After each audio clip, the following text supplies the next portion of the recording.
कर सकें तो कोई बात नहीं, लेकिन आप एक श्रीमद् भागवत का हर एक सनातनियों को अपने घर में एक मूल पाठ जो कहते हैं, एक ब्राह्मणों के द्वारा भागवत का पाठ कराया जाता है।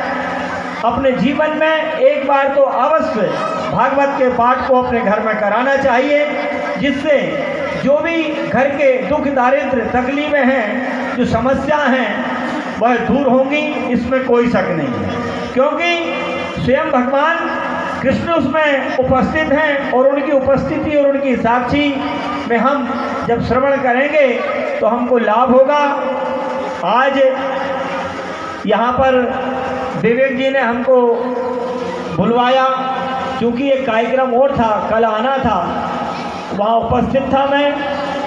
फिर हमारे गौरव शास्त्री जी ने कहा कि आपको कथा में वहाँ चलना है। मैंने कहा ठीक है, अच्छी बात है, मुझे भी कुछ प्राप्त होगा भाई, वहाँ कथा होगी, मैं भी श्रवण करूँगा। आप सभी ऐसे धर्म पुरुषों के दर्शन होंगे, माता बहनों के दर्शन होंगे, आपका आशीष भी मुझे प्राप्त होगा। और ये सब विचार करते हुए मैंने इनसे कहा कि कल मैं करप गाँव जाकर कथा का रसास्वादन मैं भी ग्रहण करूँगा और आपके बीच उपस्थित हुआ। आप सबको बहुत बहुत धन्यवाद। आपने यहाँ पर मुझे श्रवण किया और भागवत का ये जो कार्यक्रम चल रहा है, ऐसे आयोजनों में आप तन मन धन से अपनी उपस्थिति देकर, केवल धन की उपस्थिति या धन देकर ही दान या धर्म नहीं किया जा सकता।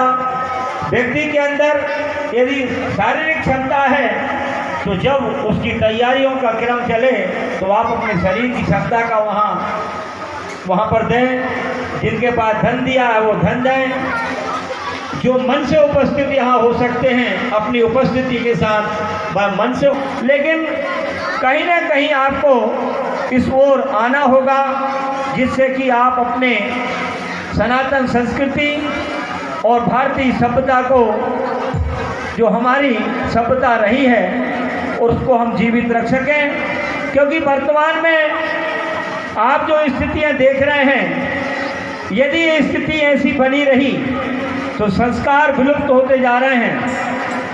संस्कारों को पुनर्जीवित रखना है, उनको जागृत करना है, तो आपको ऐसी आध्यात्मिक कथाएं श्रवण करनी होंगी और कथाएं करानी होंगी। क्योंकि बच्चों के चित्त में जब तक आपके द्वारा कोई भी ऐसा धार्मिक आयोजन जो कि उनको दिखे ना, हमने कह दिया, आपने सुन लिया, लेकिन ये अबोध जो बालक हैं, ये वो चीज़ जब देखेंगे अपने आँखों से तो इनके चित्र पर अंकित होगी। आज केवल एक मोबाइल जो है वो देश दुनिया में क्या चल रहा है, क्या हो रहा है, छोटे छोटे बच्चों से लेके बड़े बड़े मोबाइल के विषय में आप सब जानते हैं कि उसको देख लेते हैं, बच्चे भूलते नहीं हैं। आज केवल मोबाइल ही नहीं, ऐसी हर कई चीज़ें हैं जिन्हें हम ध्यान नहीं दे पाते, और आज बच्चे कहीं ना कहीं उनको श्रवण करके, देख करके, और ऐसे ऐसे स्थितियाँ समाज में निर्मित हो रही हैं। ये मैं क्या कहूँ, ये आप सब जानते हैं। इसलिए आप सबको इस बात का विशेष ध्यान रखना होगा कि आप सब करें, लेकिन कथा वार्ता, पूजन, धर्म इत्यादि या जहाँ हरी चर्चा हो वहाँ आप भी उपस्थित हों, अपने बच्चों को भी उपस्थित कराएं, जिससे उनके चित्त पर एक अच्छी चित्र अंकित होगा आध्यात्म का, और जो उनकी डगर है, जो इधर उधर वो बहक जाते हैं, वो कम से कम एक स्थिरता प्रदान अपने जीवन में कर लेंगे।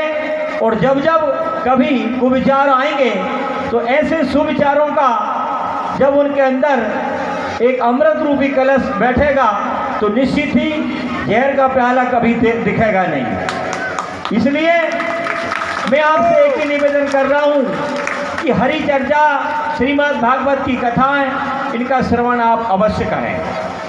वर्तमान में कई ऐसी विसंगतियाँ जन्म ले रही हैं और उनको देखकर उनको सुनकर हमें बड़ी तकलीफ होती है, लेकिन उनको देखकर और सुनकर तकलीफ सुन लिया, देख लिया, इतने से काम नहीं चलेगा। उनको हम कैसे दूर करें, उनको कैसे हम ठीक कर सकें, इसके साधन, इनके उपाय हमें खोजना होंगे। और इनके उपाय और उनके साधन के लिए केवल और केवल हरि चर्चा और श्रीमद् भागवत कथाएं जैसी ये आयोजन होंगे तो समाज, उस गांव और नगर में कोई विसंगति नहीं होगी। इन्हीं शब्दों के साथ मैं अपनी वाणी को विराम देता हूँ, क्योंकि समय अधिक हो गया है, बोलने को बहुत है। आप लोग भी काफ़ी समय से यहाँ बैठे हैं। अब यहाँ पर आरती होगी। अस्तु। शंभो शंभो शंभो।